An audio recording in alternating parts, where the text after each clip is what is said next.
Hey everyone, आज के इस वीडियो के अंदर हम महायोगी गुरु गोरखनाथ आयुर्वेद यूनिवर्सिटी का यहाँ पे गेस्ट पेपर देखने वाले हैं। हमारा जो पिछला संहिता अध्ययन का जो गेस्ट पेपर था, यानी कि महाराष्ट्र यूनिवर्सिटी हेल्थ साइंस का या MUHS का जो पेपर था, उसमें 70 मार्क्स के क्वेश्चन सीधे सीधे देखने को मिले। जिसने भी मेरा पेपर देखा है उसको पता है। और आज हम इस वीडियो के अंदर उत्तर प्रदेश की यूनिवर्सिटी जो महायोगी गुरु गोरखनाथ आयुर्वेद यूनिवर्सिटी है, उसका यहाँ पे पेपर देखने वाले हैं, जिसके अंदर जो है 60 से 70 मार्क्स के क्वेश्चन भी सेम टू सेम देखने को मिलेगा। इसलिए जितने मैं आपको यहाँ पे क्वेश्चन बता रहा हूँ, उतने आपको सारे के सारे सटीक क्वेश्चन करके जाना है। जितना मैं बता रहा हूँ उतना सारा कंटेंट याद करके जाना है। आपका पेपर यहाँ पे बहुत ही स्मूथ जाएगा, बहुत ही यहाँ पे अच्छा जाएगा।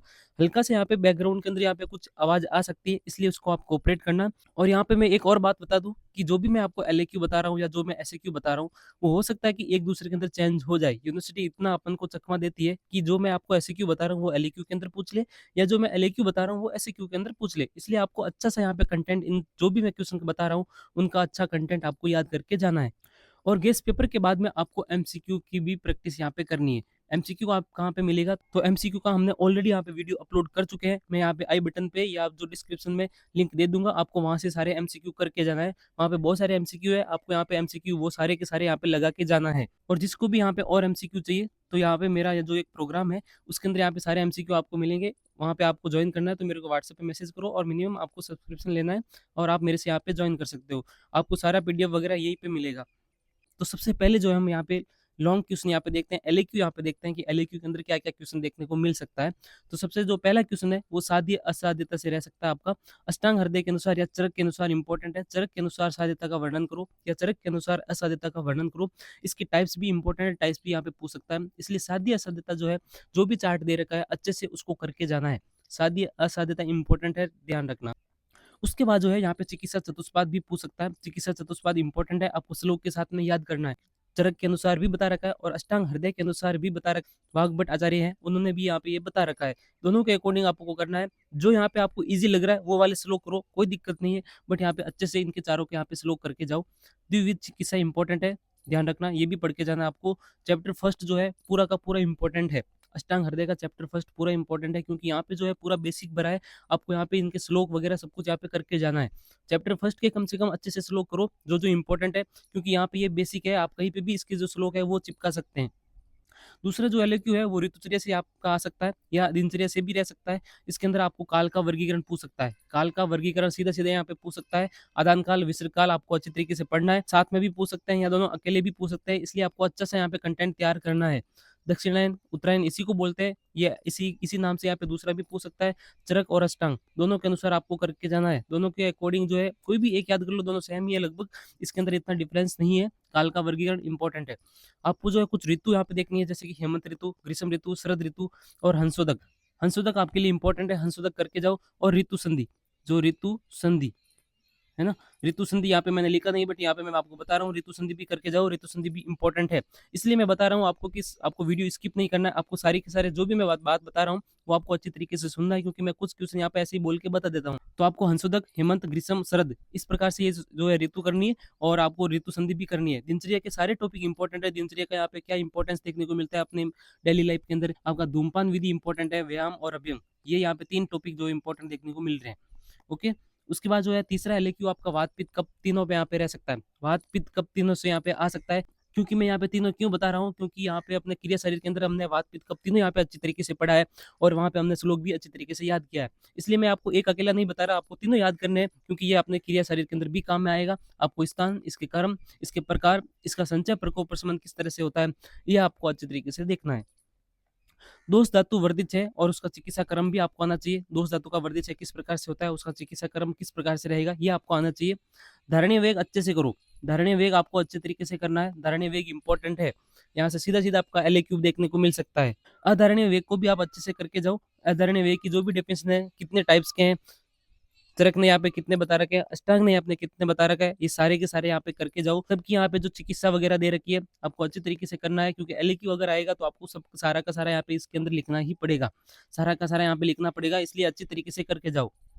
तो ये अपना है 4 यहाँ पे LAQ हो सकते हैं, ये इसमें से कुछ SAQ भी आ सकते हैं, इसलिए आपको अच्छी तरीके से ये कंटेंट जो मैं बता रहा हूँ वो आपको तैयार करके जाना है। उसके बाद जो SAQ है, इसके अंदर आपको चिकित्सा चतुष्पाद से फिर से आ सकता है कि चिकित्सा चतुष्पाद क्या है, साध्य असध्य यहाँ पे पूछ सकता है। आयुर्वेद का अवतरण यहाँ पे इंपॉर्टेंट दे रखा है, आयुर्वेद का अवतरण आपको सीधा-सीधा देखने को मिल सकता है। चैप्टर पूरा फर्स्ट जो है, पूरा का पूरा इंपॉर्टेंट है। आपको अच्छी तरीके से जो पहला चैप्टर है वो करके जाना है। मैं आपको एक चैप्टर ही बता रहा हूँ जो पूरा यहाँ पे अष्टांग हृदय के अंदर पूरा इंपॉर्टेंट है, वो है पहला। पहला आप अच्छी तरीके से करके जाओ, यहाँ के जो श्लोक है वो अपने कहीं पे भी चिपका सकते हैं। ओके, उसके बाद जो दिनचर्या है उसका जीवन में क्या इसकी उपयोगिता है, यहाँ से सीधा-सीधा आपको एमसीक्यू देखने को मिल सकता है। अजीर्ण के बारे में इंपॉर्टेंट है, अजीर्ण के टाइप्स वगैरह क्या है, अजीर्ण के अंदर कौन-सा दोष इन्वॉल्वमेंट होता है, उसकी चिकित्सा क्या है, ये आपको सारी तरीके से अच्छी तरीके से करके जाना है। सद्वर्त क्या है, चरक अनुसार यहाँ पे सद्वर्त यहाँ पे पूछ सकता है। पंचपंचक इंद्रिय, पंचपंचक यहाँ पे पदार्थ विज्ञान का टॉपिक है, बट यहाँ पे भी ये पूछ सकता है। बट ये वाला टॉपिक जो है आपको अच्छे तरीके से करके जाना है। ओके, उसके बाद फिर से यहाँ पे आ सकता है कि आदान विसर्ग का अंतर क्या है ना? चरक के अनुसार आपको बताना है। लेप का वर्णन यहाँ पे अच्छी तरीके से आपको करना है। एक चैप्टर के अंदर लेप का वर्णन भी दे रखा है। चरक अनुसार धारणीय वेग और अधारणीय वेग आपको अच्छी तरीके से करना है। ये इंपॉर्टेंट है, यहाँ से क्वेश्चन सीधा देखने को मिलेगा ही मिलेगा। उसके बाद जो चौथा एमसीक्यू है वो वात कला कली अध्याय के अनुसार आपको पूछ सकता है। वात पित्त कफ के बारे में, उसकी संबंध, उसकी चिकित्सा। वात पित्त कफ तीनों इंपॉर्टेंट है, तीनों के मैंने जो आपको पहले ऊपर एलएक्यू बताया वो सारा आपको कंटेंट करके जाना है। वात कला कली अध्याय कौन सा है ये आपको देखना है। इसके अनुसार जो है वात पित्त कफ के अकॉर्डिंग जो भी उसके अंदर दे रखा है वो आपको अच्छे तरीके से पढ़ना है। उसकी संबंध दे रखा है, उसमें चिकित्सा दे रखी है। दोष धातु मल के वर्धित 6 लक्षण आपको याद करने हैं। दोष धातु, 3 दोष, 7 धातु और त्रिमल, इनके वर्धित 6 के लक्षण आपको अच्छे तरीके से करके जाना है। यहाँ पे सीधा-सीधा अपना एलएक्यू देखने को मिल सकता है या एसक्यू के अंदर भी आ सकता है।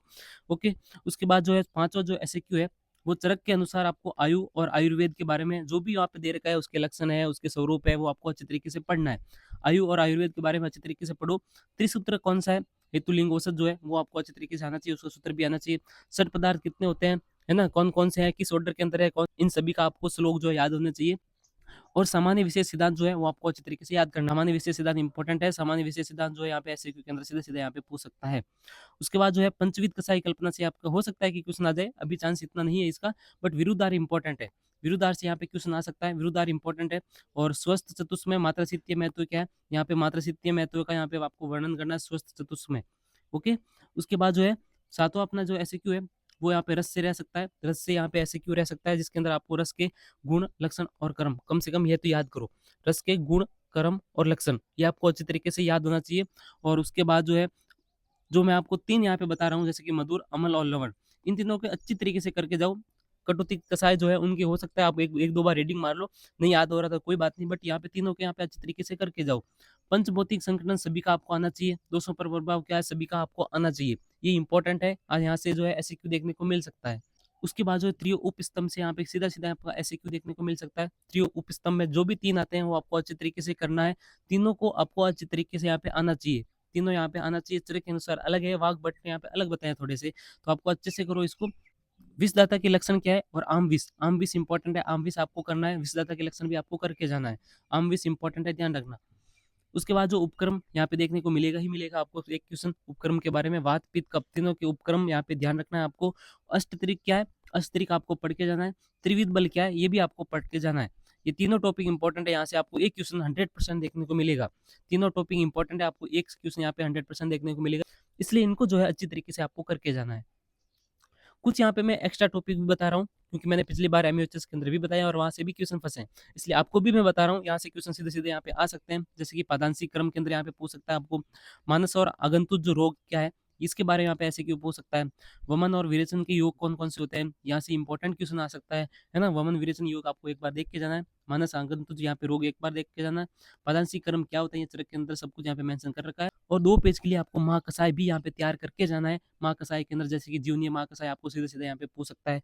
रोग मार्ग क्या है, उसमें कौन-कौन से यहाँ पे रोग कौन-कौन से यहाँ पे होते हैं, कौन से मार्ग के अंदर कौन से यहाँ पे रोग दे रखे हैं, ये आपको अच्छी तरीके से करके जाना है। निद्रा के बारे में मैंने आपको ऊपर बताया, त्रियो उपस्तंभ के अंदर यहाँ पे तीनों आपको अच्छी तरीके से करके जाना है। युवागु के बारे में भी आपको हल्की इन्फॉर्मेशन यहाँ पे पढ़नी है। युवागु के बारे में भी आपको इन्फॉर्मेशन पढ़नी है। आपको इतने बस टॉपिक जो मैं बता रहा हूँ ये आपको करके जाना है। आपको मेरी ये पीडीएफ चाहिए, मेरे जो नोट्स चाहिए, संस्कृत के सारे यहाँ पे मैंने लेक्चर के नोट्स यहाँ पे अपलोड कर रखे हैं। यदि आपने मेरे लेक्चर देखे तो यहाँ पे आपको नोट्स यहाँ पे पढ़ना बहुत ज़्यादा जरूरी है। यदि आपको नोट्स लेना है तो आप मेरे व्हाट्सएप पे यहाँ पे मैसेज कर सकते हो। तो ये जो है अपना संहिता अध्ययन का यहाँ पे गेस्ट पेपर है, यहाँ से आपको सटीक क्वेश्चन देखने को मिलेंगे, देख लेना। 60% 60 से 70 मार्क्स, यानी कि 80 में से 60 से 70 बहुत होते हैं। आपको सीधे-सीधे यहाँ से क्वेश्चन देखने को मिलेगा। जितना मैंने आपको बताया उतना कम से कम आप करके जाओ।